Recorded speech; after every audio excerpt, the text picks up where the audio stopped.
Hey friends, if Yahoo keeps opening on Google Chrome, then please watch this video. I will guide you through the process.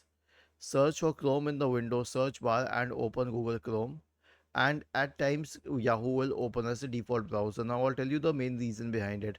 It's not that you accidentally set Yahoo as your default browser. No one does it these days. Click on these three dots here, select extensions, select manage extensions.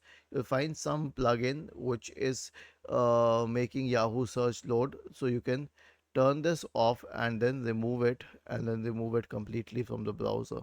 This should fix the problem in most of the cases. But here's one more thing that I suggest.